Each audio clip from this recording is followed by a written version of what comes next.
Oh yeah. But you understand that very Oh. well. This, especially back in the days when it was it was the Hilton, was their flagship basically for Mm-hmm. Hilton Corporation. This place was amazing. Oh. It's just like, here, just go. Yeah.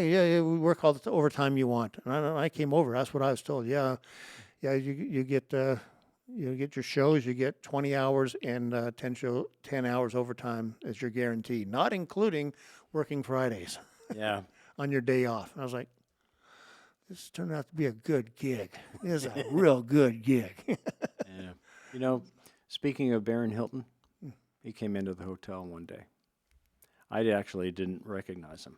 We were in the middle of rehearsal or doing something.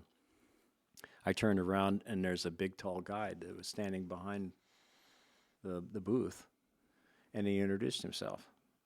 It was Baron Hilton, the owner of the friggin' The hotel. Hilton, yeah.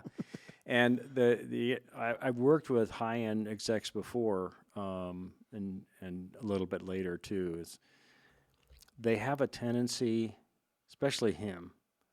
He normally has an entourage of probably a half a dozen people, and yeah,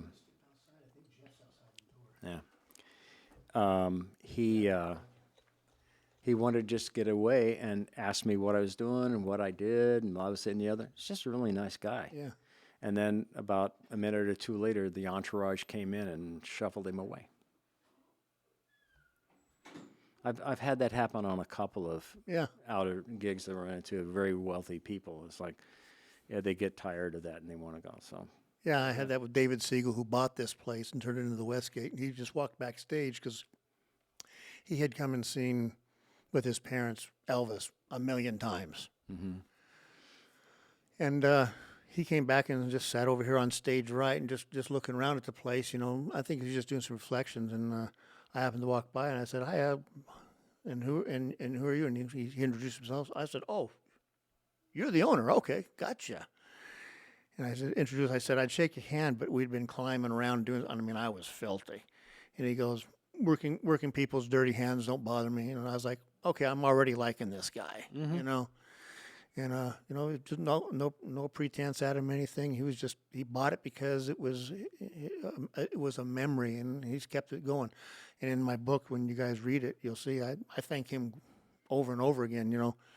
He saved this hotel Mm-hmm. because Convention Center was the next bid under him, and they were going to knock it down and turn it into more convention and everything else. It was gone. So 3,000 people have a job here because he bought it. So That's good. I'm so grateful. I got to finish off my last 10 years or so with this place because of him. Because I didn't want to go back on the balance. That's real work. That's hard. Oh, I know. Trust me. It's like that's the way I started, so I understand all about it. Should go back out on the balance at 50 and keep. No, I'm fine doing this. So. But Steve, thank you. And Well, I really want to thank you about it because really it allows me to relive a lot of it. I went over it with Jenny just to make sure everything was. Am I correct? Because over time and things change, but it allowed me to relive this for a while. So it was a gas. Yeah. And be good seeing the old guy come in here too. Yeah. We yeah. spent a lot of time. I actually took him on a show. I forget where it was, and he was kind of my deck guy. It was it was Toyota, I think. And we had Righteous Brothers and Huey Lewis and the News and a couple other people in various deals, and we had to make it all work. And it was Toyota dealers that were there, and he was excellent.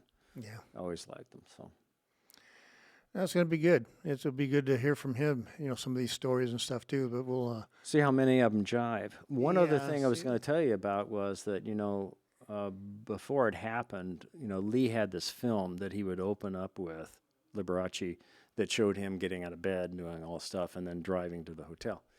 And I'm sitting there looking, and he was rehearsing a little bit, maybe weeks later, and he said, I told her and walked up to him. I says, most people can't see the rings, and he's showing because he always goes in front. I went over to Ray Arnett, who was his road manager, and I told him, I says, you need to call Kenny Hancock Productions. I says, there are a couple of stagehands that have a film company.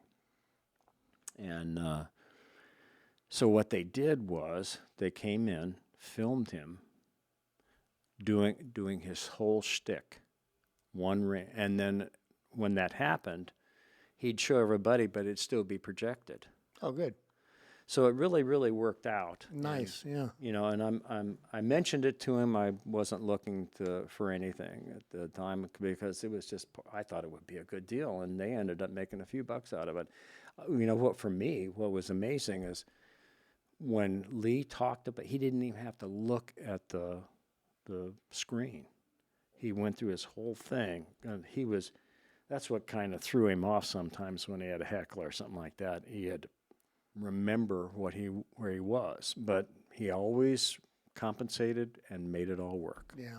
So Consummate professional. yes, Yeah. very few of them in the business. Yeah, I watched that with some of them, and Barry to me is one of the consummate professional. What an entertainer! Manilow? Manilow is cool. amazing. You know, but It's always nice to have somebody that, especially that'll work with the crews. It's the ones that are standoffish. yeah, You know, and it's like, okay. Then you just do their show and get out and have somebody else come in. yeah. So that's the way Lee was. I mean, you could go up and talk to him anytime. It's been excellent. I appreciate you coming in. This has been great. This is one of the ones I wrote down first of the people I wanted to talk to, and finally got you after 8 months. Well, yeah. Took a little while to get this going, but you know it's so worth it hearing the stuff, and now it's preserved. It'll be on YouTube for forever, and people can listen to the stories, and you know, and Do you have the deal where you can count hits? yeah, I have all the things there. I can watch and stuff, and We'll touch base every once. I'd be curious to see how well it Yeah. plays out. because I push it out on all my social media stuff. I tell everybody who's with me, and I link it all over back to YouTube. And you know, I try to do that stuff.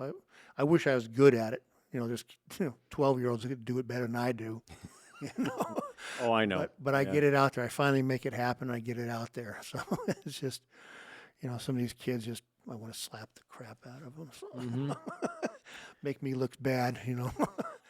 So Steve, thank you again. My and, pleasure. My pleasure. so great having you here and having you as a friend. You never did talk about being Metro Police. I forgot all about that. And Oh yeah. I was going to bring that picture in. I'm sorry. It was You, me, your dad, Scott Fowler, and Choo Choo. yeah, Choo-Choo, John C. That was when he was thinner. But yeah, I mean, we had good times, stuff like that. When they consolidated, it got too political, and I bailed. And it just wasn't worth the time. Yeah, But when we were there, we did good police work, even though we weren't paid, and it was fine. I had no problems with that. yeah, you got to experience a little bit of something else, a little bit out of the realm of what we do here. Yeah, real quickly, my aunt worked for the sheriff. She had been involved with all of the sheriffs for a number of years.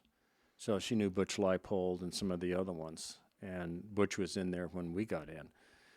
And that's when she actually made the suggestion that I go do it. And then when I get to the meeting, your dad's there and Scott's there and everything. So it was fun.